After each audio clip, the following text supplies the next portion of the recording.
سلام عشقای من، حالتون چطوره؟ امیدوارم حالتون عالی باشه. خوشمند به ویدیو جدید اومدم واسهتون با یه رفلگ بوم.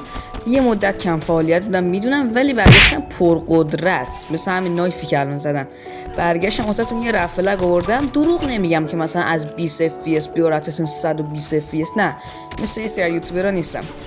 FPS تون خیلی ثابت نگه می‌داره. مثلا اگه 60 FPS میگیرین یا 90 FPS میگیرین، حتی تو کاستوم رومای مثلا 100 نفر و اینا FPS تون رو ثابت نگه می‌داره.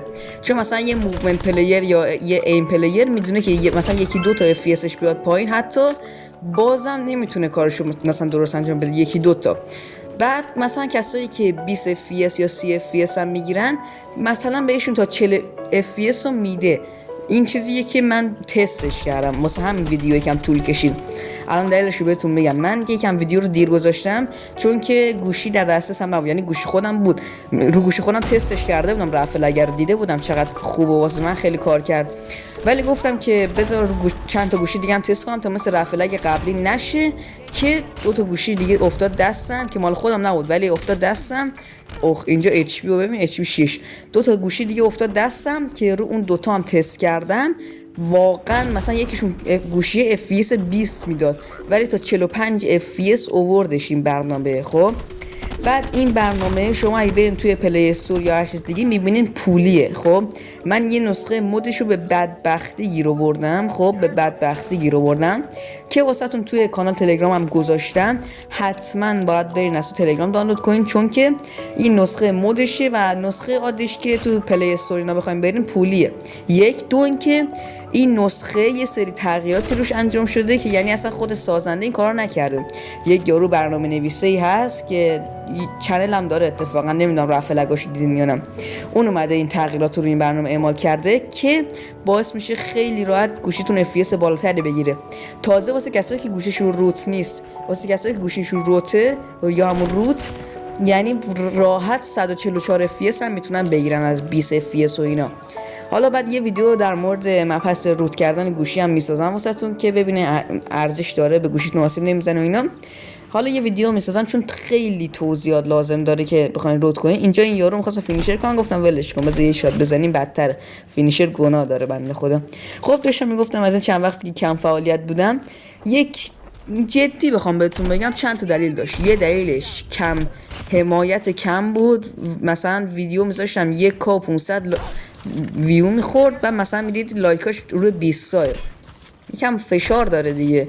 نه اینکه مثلا ناراحت باشم و اینا، ولی خب انرژی آدم گرفته میشه. مثلا همین الان اگه شما یه لایک پای ویدیو رو بزنین، یک ثانیه هم بیشتر از وقتتو گرفته نمیشه. ولی خیلی حمایت بزرگی از من، هم باعث میشه ویدیوم به بقیه نشون داده بشه، هم فعالیت من بیشتر بشه، هم واسهتون رفلگای بهتری بذارم. این یه تیکه هم واسهتون گذاشتم که این یارو سر گاندراپ کم کرده بود، اومدم این بالا، یارو فاز بروکن گرفت، یه نینجا صد گفتم بیا پایین. ببین اچ هم بدون پرک بود، یه شات زدم بهش گفتم بیا پایین، داشت حوصله‌تو ندارم. الان این گیم پلی هم از یه کاستوم روم دیگه است که اسکین چارلی برداشته رو هم داشتم همه رو رنده میکردم.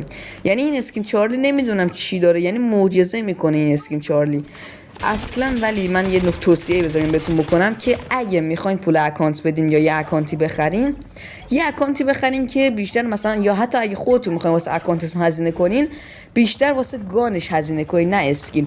چون اسکین واقعا رو سطح بازیش تأثیری نداره. شاید مثلا یکم موومنتتون بهتر بشه، تازه اونم خیلی ربطی نداره. ولی مثلا گان هم اگه میخواین بزنین حتما متیک باشه، با اینکه یک کوچولو گرونتره ولی خب خیلی ارزشش بیشتره.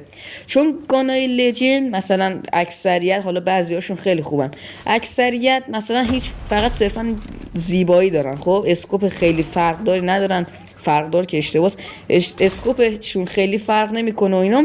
ولی مثلا گان متیک بزنین، بهتون یه توصیه بکنم، اکانتی که میخواین بخرین چیا داشته باشه. یک 117 متیکو که باید داشته باشه، 117 متیک حتما بگیرین، یا واسه اکانت خودتون اگه میخواین بزنین یا واسه اکانتی که میخواین بگیرین حتما داشته باشه. متیک دیگه به نظر من اصلا لازم نیست. اگه یه متیک دیگه هم خواسته اونم کیلو 141 متیک، این دوتا فقط واسهتون کافیه. و اگرم لجند بخواین داشته باشه، یه کریم لجند واسش کافیه، کریم لجند اصلی قدیمیه. اگرم دیگه خیلی بخواین هزینه کنین، منظر من آرتری هم داشته باش، آرتری اصلی هم. چون آرتری و ایسکارا دو تا اسکین هستش که من خیلی دوست دارم. ایسکارا یکی همون زن چادری است که شما بهش میگین، من اسکین مورد علاقه خودم همیشه هم ورش میدارم. حالا تو این گیم پلی چارلی ورشم ولی همیشه ورش میدارم. این دو تا اسکین باگی داره، خب یعنی تیر بهش کمتر ریجستر میشه. این واقعی، من یه کلیپ ازش دیدم، یارو قشنگ میومد چیز میکرد، اصلا ریجستری روش کمتره، انقدر سبک و موومنتش خوبن این دوتا، هم آرتری اصلی هم ایسکارا همون چادریه.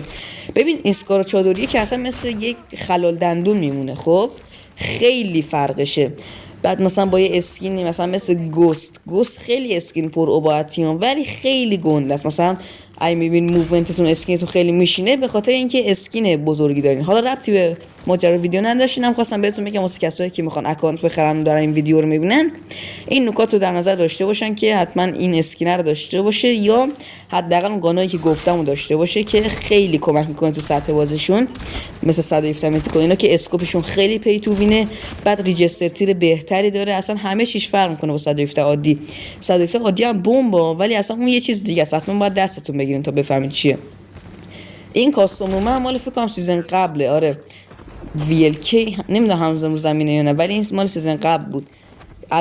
الان که دارم این وایس رو میگیرم تازه امروز آپدیت سیزن جدید اومد که من همون آپدیت در اون برنامه بود، هولوش 139 مگ اینا سری آپدیت کردم ولی هیچ چیزی تغییر نکرده، فقط صرفا لابی تغییر کردم. بعد یه نکته هم می‌خواستم واسه اونایی میگن که مثلا چرا مثلا آموزش 2 ثانیه یا 8 دقیقه‌اش کردی یا مثلا 12 دقیقه‌اش کردی. بچه‌ها من یوتیوبرم، شغلم همینه، باید مخاطبمو تا آخرین لحظه نگه دارم. مثلا چون اینطوری هیچ درآمدی نمیتونم داشته باشم، مثلا چنلم کلا به فنا میره. الان شما یک دونه یوتیوبر بگو که چنلش مانیتایز باشه و این کارو نکنه. حالا بگذریم و بریم سراغ آموزش. ببینین این برنامه است که تو تلگرام واسهتون گذاشتم نسخه مودشو که اون نسخه رو حتما باید دانلود کنین. اینجا شما که واردش میشین اسمش گیم بوستره که پولی هم هستش. حالا من به بدبختی نسخهشو پیدا کردم. شما میزنین روی سمت راستی، بعد رزولوشن رو میذارین روی پایین ترین حد، FPS رو میذارین روی بالاترین حد، گرافیک هم میذارین روی پایین ترین حد، بعد میذارین روی تیکش تا اوکی کنه همه کارا رو. بعد که این تیک واسهتون اومد میذارین روی اولترا بوست رو روشن میکنین. خب این واسهتون خاموشه، این رو روشن میکنین. بعد یک دونه هم میذارین روی AI آنالیز که اونم که انجام شد، این تیک اومد دیگه. شما فقط کافی از بخش اد گیمز کالاف رو اضافه کنین یا هر چیز دیگه یا هر گیم دیگه که میخواین که طبیعتا کالافه، فقط بزنین رو کالاف. خودش وقتی کاراشو انجام میده یه گزینه لانچ واسهتون میاره که اونو بزنین میرین تو کالاف، یعنی میبینین که چه تغییر کرده. اونجا که زنید 144 FPS 144 FPS رو شما نمیگیرین ولی خب تغییرش رو شما خودتون میفهمین، حتما باید برین تستش کنین. خب آقا مرسی که تا اینجا ویدیو رو دیدین، امیدوارم خوشتون اومده باشه. لایک ویدیو یادتون نره، ساب کنین، زنگوله بغلش هم بزنین. تا ویدیو بعدی فعلا.